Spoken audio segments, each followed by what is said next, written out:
Hello student, welcome to my YouTube channel Akhil math classes. तो आज बच्चों हम बहुत ही इंटरेस्टिंग टॉपिक स्टार्ट करने जा रहे हैं जिसका नाम है पार्लोग्राम। ठीक है, तो एरिया ऑफ पार्लोग्राम के बारे में आज हम पढ़ेंगे इस टॉपिक में।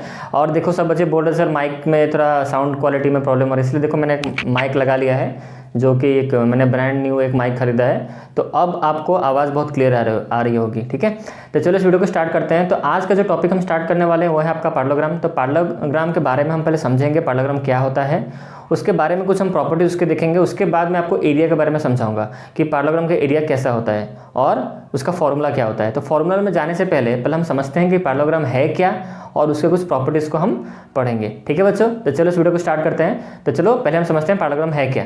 तो इस बोर्ड पर देखो, ये रहा हमारा वाइट बोर्ड। ये भी इसको मैं थोड़ा साफ़ कर दिया है, सब कुछ नया आपको दिख रहा होगा। लाइटनिंग में भी मैं थोड़ा नया लगाया हूँ, लाइटनिंग नया है, माइक नया है, सब कुछ नया नया है। ठीक है, तो चलो इस वीडियो को स्टार्ट करते हैं। तो यहाँ पे देखो, तो पहले हम समझते हैं पार्लोग्राम है क्या। तो पहले मैं पार्लोग्राम बना लेता हूँ। बच्चों पार्लोग्राम समझने से पहले आप समझो क्वाड्रिलेटरल क्या होता है। क्वाड्रिलेटरल किसको बोलते हैं? क्वाड्रिलेटरल किसको बोलते हैं? बहुत ही मज़ा आने वाला है इस क्लास में। तो जो भी बच्चे अभी तक वीडियो को लाइक नहीं किए हो, लाइक कर लो जल्दी से और चैनल को सब्सक्राइब कर लो। तो मुझे बताओ ये क्या है। आप बोलोगे सर ये रेक्टेंगल की तरह दिख रहा है। तो पहले समझते हैं क्वाड्रिलेटरल है क्या। ये एक वर्ड सबने सुना होगा, क्वाड्रिलेटरल। सबने सुना होगा क्वाड्रिलेटरल क्या होता है। क्वाड्रिलेटरल का मतलब होता है 4 साइडेड क्लोज फिगर, 4 साइड से घिरा हुआ फिगर को हम बोलते हैं क्वाड्रिलेटरल। एक तरफ ये पहला साइड, ये दूसरा साइड, ये तीसरा, ये चौथा। ठीक है, ये पहला, ये दूसरा, ये तीसरा, ये चौथा। तो क्वाड्रिलेटरल हम उसी को बोलेंगे जिसके 4 साइड हो, 4 साइडेड क्लोज फिगर। क्वाड्रिलेटरल कोई अगर आपसे कोई डेफिनेशन कोई पूछे कि बताओ क्वाड्रिलेटरल का डेफिनेशन क्या है, तो आप बोलोगे 4 sided close figure. 4 sided close figure, 4 sided close figure होना चाहिए। ऐसा नहीं कि 4 साइड हो गया तो हो गया क्वाड्रिलेटरल, नहीं, 4 साइड क्लोज होने चाहिए, तभी हम इसको बोलते हैं 4 sided close figure is known as quadrilateral. तो क्वाड्रिलेटरल हम उसी को बोलते हैं। तो अब हम बात करते हैं पार्लोग्राम में आते हैं। ठीक है, तो चलो पार्लोग्राम में आते हैं। 1 मिनट रुको। चलो, तो अब हम समझते हैं किसके बारे में। अब हम समझते हैं, 1 मिनट, इसको हम ऐसे रख लेते हैं। देखो, तो ये रहा हमारा क्वाड्रिलेटरल। अब मैं बात कर रहा था पार्लोग्राम के बारे में। तो पार्लोग्राम किसको कहते हैं? जिसके ऑपोजिट साइड, पार्लोग्राम भी ये क्या है? क्वाड्रिलेटरल ही है। अब समझो इस चीज़ को, जो पार्लोग्राम है वो भी एक क्या है? क्वाड्रिलेटरल ही है। Parallelogram is also a quadrilateral. Parallelogram भी एक क्या है बच्चों? ये एक क्वाड्रिलेटरल ही है। ठीक है, अच्छा देखो पार्लोग्राम हम किसको बोल देंगे। ये तो एक क्वाड्रिलेटरल आपको समझ में आ रहा है। अब मैं एक पार्लोग्राम फिगर ड्रॉ करता हूँ। ठीक है, ध्यान से देखो, बहुत ही मजा आने वाला है।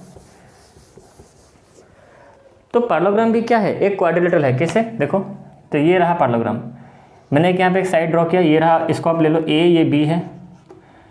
फिर ए बी के पैरेलल में और एक साइड मैंने यहाँ पर ड्रॉ किया, ये आपका, इसको आप सी ले लो, सी और डी। फिर मैंने एक पैरेलल यहाँ ऊपर किया, फिर एक मैंने पैरेलल यहाँ पर किया। ये है एक पार्लोग्राम। ठीक है, तो हम इसको पार्लोग्राम, इसका नाम आया कहाँ से? सवाल यहाँ पर ये आता है कि ये फिगर को हम पार्लोग्राम बोल क्यों रहे हैं। कुछ तो ऐसा इसमें है ना कि इसको हम पार्लोग्राम बोल रहे हैं। क्योंकि ये फिगर का नाम पार्लोग्राम इसलिए है क्योंकि देखो, ये जो ए बी साइड है हमारा, ए बी साइड के ऑपोजिट में जो साइड है, देखो ये पैरेलल है कि नहीं। ए बी जो साइड है हमारा, ए बी साइड पैरेलल किसके साथ है? इस साइड के साथ, सी डी के साथ। और बी डी जो साइड है, इसका ऑपोजिट साइड कौन है? ए सी। देखो बी डी जो साइड है और ए सी जो साइड है वो क्या है? पैरेललोग्राम है। तो पैरेललोग्राम उसी को बोलेंगे जिसके ऑपोजिट साइड पैरेलल हो। ठीक है, समझ में आ रहा है सबको? जिसके ऑपोजिट साइड पैरेलल हो उसको हम बोलेंगे पैरेललोग्राम। ठीक है, इसको हम बोलेंगे पैरेललोग्राम। तो पैरेललोग्राम को सिंबलिक फॉर्म में आप ऐसे भी लिख सकते हो। ऐसा नहीं कि पूरा लंबा लाइन लिखना है, नहीं, सिर्फ 2 लाइन ऐसे करो, यहाँ पे GM लिख दो। ये क्या है? जिसको बहुत दिक्कत हो रहा है लिखने में, इतना लंबा वर्ड हम नहीं लिखेंगे, तो शॉर्टकट में आप इसको ऐसे भी लिख सकते हो। 2 यहाँ पर लाइन दो, इसका मतलब ये पैरेलल है, GM पैरेललोग्राम। ठीक है, तो इतना लंबा ना लिख के आप शॉर्टकट में ऐसे लिख सकते हो। ठीक है, सॉरी बच्चों, ट्रेन जा रहा है मुझे पता है, तो थोड़ा आराम से, वो जो मैं पढ़ाता हूँ तभी जाता है। मेरे और इंडियन रेलवे के साथ डील हुआ है कि जब मैं पढ़ाऊँ तभी आप ट्रेन छोड़ना उधर से, ठीक है। जब मैं पढ़ाऊँ तभी ट्रेन छोड़ना उधर से, हुआ उसका मतलब इंडियन रेलवे के साथ मेरा डील हुआ है, ठीक है, कि जब मैं पढ़ाने आया हूँ, मतलब यहाँ पर आऊँ, तो आप ट्रेन उधर से छोड़ देना ताकि मेरे बच्चे डिस्टर्ब हो सके, ठीक है। चलो हम क्या बात कर रहे थे, parallelogram is a also a quadrilateral, ठीक है। तो पैरेललोग्राम भी एक क्या है, क्वाड्रिलेटरल। देखो ना यहाँ 4 साइड है कि नहीं, 4 साइडेड क्लोज फिगर दिख रहा है, तो यस हम पैरेललोग्राम को बोल सकते हैं क्वाड्रिलेटरल है, ओके। अच्छा, तो ये भी समझ गए कि पैरेललोग्राम क्यों कहा जाता है इसको, क्योंकि पैरेललोग्राम के ऑपोजिट साइड क्या होते हैं, पैरेलल होते हैं। अब एक कोई भी साइड इसमें से पकड़ो, कोई बोलेगा सर मैं ये साइड लूँगा, चलो ले लो, तो ए बी का ऑपोजिट साइड कौन है, सी डी। अब देखो ये दोनों क्या है, पैरेलल है, ए बी के साथ ये सी डी का पैरेलल है। अच्छा, कोई बोलेगा कि मैं ए सी को पकड़ूंगा, ए सी साइड को हम कंसिडर करते हैं, तो ए सी के ऑपोजिट में कौन सा साइड है, बी डी। अब ये देखो ये दोनों पैरेलल हैं, तो जिसके ऑपोजिट साइड पैरेलल होंगे उसको हम बोलेंगे पैरेललोग्राम। यहाँ तक सबको क्लियर हो गया, चलो बहुत अच्छी बात है। चलो यहाँ तक तो हमने समझ लिया। अब हम आते हैं प्रॉपर्टीज़ में, प्रॉपर्टीज़ ऑफ पैरेललोग्राम, ठीक है। अभी और भी मजा आने वाला है। देखो अब सारी प्रॉपर्टीज़ मैं यहाँ पर लिखने वाला हूँ, आप एक एक करके देखो। पहले आप समझ जाओ कि पैरेललोग्राम है क्या, उसके बाद में हम उसके एरिया के बारे में बात करेंगे, ठीक है। पहले समझो पहले पैरेललोग्राम है क्या। नंबर 1 पॉइंट, यहाँ चलो आप कॉपी में हेडिंग लगाओ, सब प्रॉपर्टीज़ लिखो, यहाँ पर प्रॉपर्टीज़ लिखो यहाँ पर। चलो सभी बच्चे प्रॉपर्टीज़ का हेडिंग लगा लो। नंबर 1 जो प्रॉपर्टी है पैरेललोग्राम का, अब सारे मैं प्रॉपर्टीज़ लिखने जा रहा हूँ। प्रॉपर्टीज जब लिखूंगा ना बस आप समझ जाओगे कि और मतलब पैरेललोग्राम एक्चुअली में है क्या, ठीक है। यहाँ आपको थोड़ा सा नॉलेज मैंने आपको दे दिया, जिसका ऑपोजिट साइड पैरेलल है उसको हम बोलते हैं पैरेललोग्राम, ठीक है। पहला पॉइंट यहाँ पर, अगर वो पैरेललोग्राम है तो उसका ऑपोजिट साइड क्या होगा, इक्वल होगा। पहला point, opposite sides are equal, ये है पैरेललोग्राम का पहला प्रॉपर्टी, इसका ऑपोजिट साइड इक्वल होगा। अगर ए बी का मेजरमेंट अगर 20 सेंटीमीटर है मान लो, तो सी डी का भी मेजरमेंट 20 सेंटीमीटर होगा। और अगर ये है 10 सेंटीमीटर सपोज, तो ये भी 10 सेंटीमीटर होगा। कहने का मतलब ये जो है ये वही होगा साइड मेजरमेंट, ये जो होगा ये साइड मेजरमेंट वही होगा, ठीक है। पहला पॉइंट हो गया। दूसरा पॉइंट पे आते हैं, ऑपोजिट एंगल्स आर इक्वल, ठीक है। Opposite angles are equal, opposite angles बराबर होंगे, opposite angles are equal, opposite angles are equal, ठीक है। दूसरा पॉइंट समझ में आ रहा है। देखो तो मैं और एक फिगर कर लेता हूँ, इसको मैं मिटा देता हूँ। दूसरा पॉइंट को समझ, दूसरा जो प्रॉपर्टीज उसको हम समझते हैं। ये रहा पैरेललोग्राम, ठीक है, दिख रहा है सबको। इसको थोड़ा ऐसे कर दो। ये रहा आपका ए, ये होगा बी, ये होगा सी, ये होगा डी, ये पैरेललोग्राम है। और जो पैरेलल अगर पैरेलल होगा ना तो इसका ऐसे ऐसे एरो साइन दे दो, तब समझ में आएगा कि हाँ ये पैरेलल है।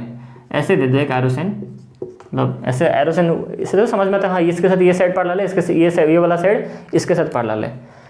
तो मैं बोल रहा था दूसरा पॉइंट प्रॉपर्टीज क्या है, opposite angles are equal, opposite angles equal होंगे पैरेललोग्राम के। देखो एंगल सी का ऑपोजिट में कौन है, एंगल सी का ऑपोजिट एंगल कौन है, ए है, तो सी के साथ ए होगा इक्वल। अगर सी का वैल्यू सपोज 20 डिग्री है तो ए का भी वैल्यू 20 डिग्री होगा, ऑपोजिट एंगल इक्वल होंगे। बी का मेजरमेंट कुछ भी मान लो, सपोज 30 डिग्री है,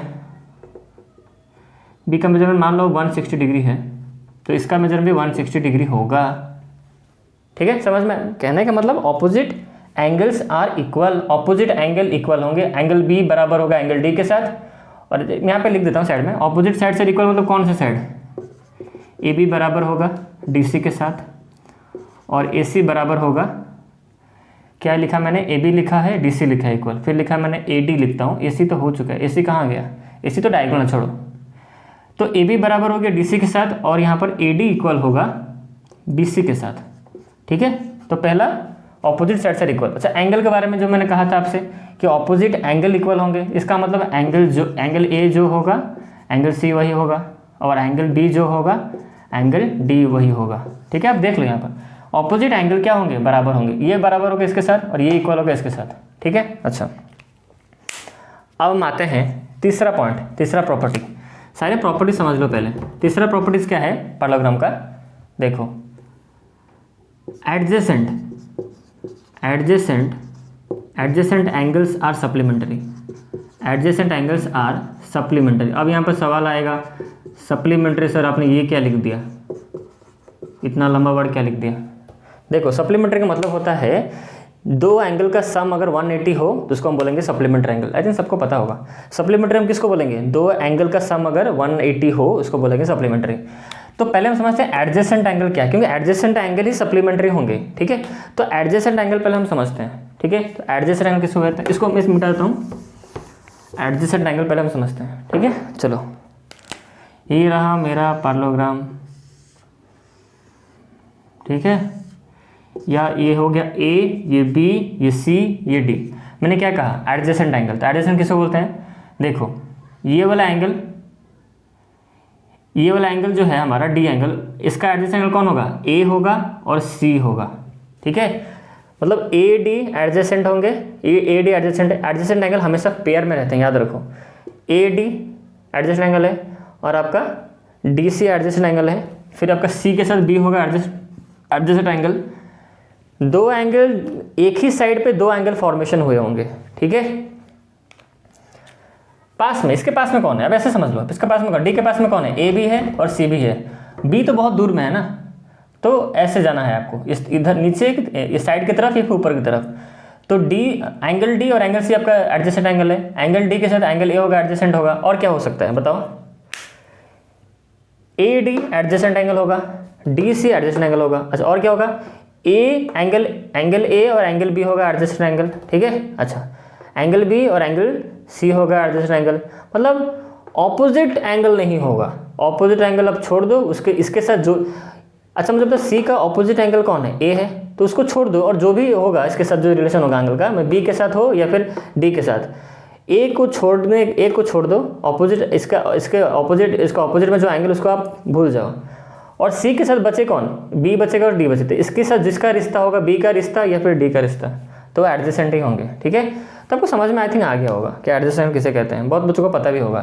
तो यहाँ बोल रहे हैं एडजेसेंट एंगल क्या होगा, सप्लीमेंट्री होगा। जैसे सी और डी का अगर हम मिलाएं, अगर एंगल सी, क्यों देखो डी और सी हमारे क्या है, एडजेसेंट एंगल है, इसका मतलब angle C plus angle D, इन दोनों का मेजरमेंट, इन दोनों का प्लस अगर करेंगे तो इसका सम आएगा 180 डिग्री, क्योंकि यहाँ बोला गया है कि पैरेललोग्राम के एडजेसेंट एंगल क्या होंगे, सप्लीमेंट्री होंगे। इसका मतलब एंगल डी और एंगल सी को आप मिलाओगे तो इसका आंसर होगा 180, इसका सम निकलेगा 180। यहाँ पर जितने भी एडजेसेंट एंगल यहाँ पर फॉर्म होंगे, ठीक है, यहाँ पर जितने भी एडजेसेंट एंगल फॉर्म होंगे तो आप उनको अगर मिलाओगे, सम निकालोगे, इसका 180 ही होगा। अगर वो पैरेललोग्राम है तो उसके एडजेसेंट एंगल सप्लीमेंट्री होंगे, ठीक है। समझ में आ रहा है सबको, डी सी को मिलाओ 180 होगा, इसको सम करोगे तो। अगर आप ए डी को मिलाओ तो ये इन दोनों को भी सम करने से आपका 180 आंसर निकलेगा, सप्लीमेंट्री होगा, ठीक है। और कौन सा, डी के साथ इसका हो रिलेशन हो गया, डी के साथ इसका, डी के साथ इसको हम कर नहीं सकते क्योंकि डी और बी एंगल क्या है, सप्लीमेंट जो एडजेसेंट नहीं है। अच्छा और कौन होंगे, ये ए बी का मिलाओगे 180 होगा, अब बी की सी से मिलाओगे तो 180 होगा, तो एडजेसेंट एंगल सप्लीमेंट्री होंगे। और इसके साथ इसको करो, ये दोनों मिलाओगे तो 180 होगा। अब बढ़ते हैं चौथे पॉइंट पे। अब हम बात करते हैं डायगोनल के बारे में। जो पैरेललोग्राम का जो डायगोनल होता है वो बाइसेक्ट होता है, diagonals of parallelogram, diagonals bisect each other, ऐसे लिखो, डायगोनल्स बाइसेक्ट ईच अदर। चौथा point, diagonals bisect each other. जो पैरेललोग्राम के जो डायगोनल होंगे वह क्या करेंगे, एक दूसरे को बाइसेक्ट करेंगे। बाइसेक्ट का मतलब मैंने आपको समझाया था, बाइसेक्ट का मतलब होता है आधा, हाफ, 1/2, आधा। मैंने यहाँ पे एक लाइन यहाँ पे दिया है, ये डायगोनल हो गया आपका, इसको बोलते हैं डायगोनल, ठीक है, इसको बोलते हैं क्या, डायगोनल। तो जो डायगोनल है हमारा, क्या डायगोनल क्या है, नेमिंग क्या होगा, बी डी और ए सी हमारा डायगोनल है, ठीक है। तो ये जो डायगोनल, ध्यान से सुनो जो मैं समझा रहा हूँ, जो ए सी हमारा जो डायगोनल है वो डी बी डायगोनल क्या कर रहा है, आधा कर रहा है। देखो यहाँ पर ये देखो यहाँ से निकला ए सी, ए से एक लाइन यहाँ पर निकला, यहाँ पर जा रहा है, मतलब ये डायगोनल आ रहा है, डायगोनल आया यहाँ पर क्या हुआ, इंटरसेक्ट किया किसके साथ ना, ये जो बी डी डायगोनल के साथ क्या किया, यहाँ पर इंटरसेक्ट किया। तो जैसे ये लाइन आया, ये जो बी डी डायगोनल जो था उसको क्या कर दिया, यहाँ से काट के चला गया, तो मतलब यहाँ से इसका दो टुकड़ा हो गया। AC, मैं ऐसे बोल सकता हूँ कि AC डायगोनल ने BD डायगोनल को दो टुकड़े में बांट दिया। AC जो डायगोनल है वो BD डायगोनल को क्या किया, दो टुकड़ों में उनको अलग कर दिया। तो यहाँ पे एक नेमिंग ले लो, O ले लो, यहाँ पर पॉइंट है, यहाँ पर इंटरसेक्टिंग होगा तो एक पॉइंट आएगा, तो यहाँ पर ले लो आप O ले लो। तो मैं बोलूँ कि AC जो डायगोनल है वो BD डायगोनल को आधा कर देता है। अगर आधा कर देता है इसका मतलब क्या है कि DO का या फिर OD बोलो आप इसको, OD का मेजरमेंट जो होगा BO का मेजरमेंट वही होगा। ठीक है, समझ में आ रहा है। अब देखो क्या होता है, AC डायगोनल ने BD डायगोनल को आधा कर दिया, मतलब OD का मेजरमेंट जो होगा, मतलब ये दोनों का मेजरमेंट सेम होगा, OD का मेजरमेंट जो होगा OB का मेजरमेंट भी वही होगा। ठीक है, तो मैं ऐसा भी बोल सकता हूँ, अगर ये क्या किया, ये डायगोनल AC डायगोनल ने क्या किया, BD डायगोनल को आधा आधा कर दिया, तो ये भी कह सकता है। देखो, तो मैं ऐसे भी बोल सकता हूँ कि जो हमारा BD जो डायगोनल था, BD डायगोनल ने भी AC डायगोनल को आधा आधा कर दिया, तो ये भी इक्वल होगा, इसका भी मेजरमेंट क्या होगा, इक्वल होगा। समझ में आ रहा है। ठीक है, आई थिंक सबको समझ में आ गया। अब नंबर के थ्रू इसको समझते हैं। ठीक है, नंबर के थ्रू इसको समझते हैं। इस चीज़ को नंबर के थ्रू समझोगे ना और भी क्लियर हो जाओगे। देखो, ये रहा हमारा पैरेललोग्राम, ये रहा A, ये रहा B, ये रहा C, ये रहा D। अगर मान लो ये आपका डायगोनल है, ये BD डायगोनल है। ठीक है, इसका मेजरमेंट अब मान लो 20 सेंटीमीटर है। कितना सेंटीमीटर है, 20 सेंटीमीटर। तो यहाँ से एक डायगोनल निकला, इसको आधा करके चला गया, यहाँ पर इंटरसेक्ट हुआ, यहाँ पॉइंट आ जाएगा। तो ये जो BD इतना मेजरमेंट का था, BD का मेजरमेंट कितना था, 20, यहाँ से लेकर यहाँ तक BD का मेजरमेंट कितना था, 20 सेंटीमीटर था। ठीक है, तो जैसे AC ने इसको बाइसेक्ट, मतलब इसको आधा करके चला गया, तो इसका मतलब यहाँ पर OD का मेजरमेंट 10 सेंटीमीटर हो जाएगा और OB का मेजरमेंट 10 सेंटीमीटर हो जाएगा। समझ में आ रहा है। अब नंबर के थ्रू मैं आपको समझा दिया। ये टोटल था 20 सेंटीमीटर, ये B से लेकर D था कितना, 20 सेंटीमीटर। जैसे AC डायगोनल ने क्या किया, इसको आधा करके चला गया, तो ये 10 हो गया, इतना यहाँ से यहाँ तक 10, यहाँ से यहाँ तक 10, मतलब आधा आधा मैं उसको कन्वर्ट कर दिया। ठीक है, समझ में आ रहा है सबको। उसी तरह ये BD डायगोनल भी, अगर ये इसका भी कुछ मेजरमेंट होता है AC का, सपोज मान लो 10 होता, तो BD डायगोनल ने भी AC डायगोनल को आधा आधा कर दिया, तो ये अगर यहाँ से लेकर यहाँ तक 10 है, तो ये 5 होता, मतलब OA 5 सेंटीमीटर और आपका OC 5 सेंटीमीटर। ठीक है, यहाँ तक सबको समझ में आ गया। तो आज की इस वीडियो में सिर्फ हम प्रॉपर्टी के बारे में हम पढ़ें कि पैरेललोग्राम क्या होता है, मैंने आपको अच्छे से समझा दिया। ठीक है, अब हम नेक्स्ट क्लास में जो आपका टॉपिक है एरिया, उसके बारे में हम बात करेंगे। ठीक है, तो ये सिर्फ चीज़ समझना बहुत ज़रूरी है आपके लिए। ठीक है, तो पैरेललोग्राम के बारे में आपको फुल नॉलेज हो गया, पैरेललोग्राम किसे कहते हैं। ठीक है, ये 4 प्रॉपर्टी आप याद रखो, अभी के लिए इतना याद रखो, हायर क्लास में और भी बताऊँगा मैं आपको, बट ये 4 प्रॉपर्टी बहुत ही इंपॉर्टेंट है जो आपको वो जानना जरूरी था। ठीक है, तो इस वीडियो को इतना तक रखते हैं। ठीक है, और नेक्स्ट वीडियो में स्टार्ट करेंगे प्रॉपर्टीज़ के बारे में, तो हो गया। नेक्स्ट वीडियो में हम स्टार्ट करेंगे इसका एरिया के बारे में समझेंगे। इसका एरिया का फॉर्मूला आपने बुक में देख ही लिया होगा, मुझे पता है। एरिया ऑफ पैरेललोग्राम सर अब बताया नहीं, area of parallelogram base into height होता है, बेस इंटू एल्टीट्यूड होता है, तो सब मैं नेक्स्ट क्लास में बताऊंगा। मैं ये भी बताऊंगा कि एरिया ऑफ पैरेललोग्राम के बेस इंटू एल्टीट्यूड क्यों कहाँ से आया। एरिया ऑफ पैरेललोग्राम का फॉर्मूला आपने बुक में देख लिया, बेस इंटू हाइट, अब अपने रट लिया, रटना नहीं है, समझना है कि कैसे आया base into height, area parallelogram को बेस इंटू हाइट क्यों कहें, मतलब क्यों आता है उसका फॉर्मूला, वो मैं आपको समझाऊंगा नेक्स्ट क्लास में। और भी बहुत इंटरेस्टिंग बातें होंगी नेक्स्ट क्लास में, क्योंकि मुझे आपको पूरा फुल कॉन्सेप्ट समझाना है। स्लो चलेंगे बट कॉन्सेप्ट समझ कर चलेंगे। ठीक है, चलो बाय।